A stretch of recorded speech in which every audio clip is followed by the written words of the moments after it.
ఏంట్రా మొల్ల కిరీటం కూడా తప్పించుకోలేను అన్నవాడికి ఆ రోజు జవాబు దొరుకుతుంది. ఎందుకంటే వాడు మాట్లాడిన మాటకు ప్రతి దండన వేయడానికి దేవుడే రాబోతున్నాడు.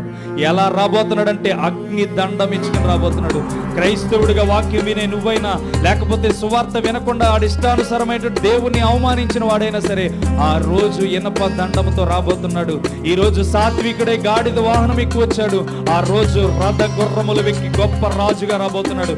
ఆ రాజు ఎలా రాబోతున్నాడు అంటే రాజుల రాజుగా రాబోతున్నాడు, ప్రభువుల ప్రభువుగా రాబోతున్నాడు. ప్రతి నేత్రము ఆయన చూడబోతుంది. ఆ నేత్రము చూసినప్పుడు ప్రతి ఒక్కడు గుండెలు కొట్టుకుని ప్రభు ప్రభు ప్రభు అన్నా గాని ఆ రోజు కనికరం ఆయనకుండదు. ఈ రోజు దీనుడై వచ్చాడు, ఈ రోజు సాత్వికుడై వచ్చాడు, ఈ రోజు తగ్గింపు కలిగిన వాడు వస్తే ప్రతి ఒక్కడు నోరు తెరిచి అపహేళన చేస్తాడు. ఆ రోజు ఎవడైతే రొమ్ము కొట్టుకుంటాడో ఆ రొమ్ము కొట్టుకుని ఎవ్వడిని కూడా దేవుడు విడిచిపెట్టకుండా, ఎలా అయితే ఇప్పుడు గాడిద మీద తగ్గింపుకొని వచ్చాడు, అధికారంతో గుర్రము ఎక్కి రాబోతున్నాడు. ఏంట్రా మొల్ల కిరీటం కూడా తప్పించుకోలేను అన్నవాడికి ఆ రోజు జవాబు దొరుకుతుంది. ఎందుకంటే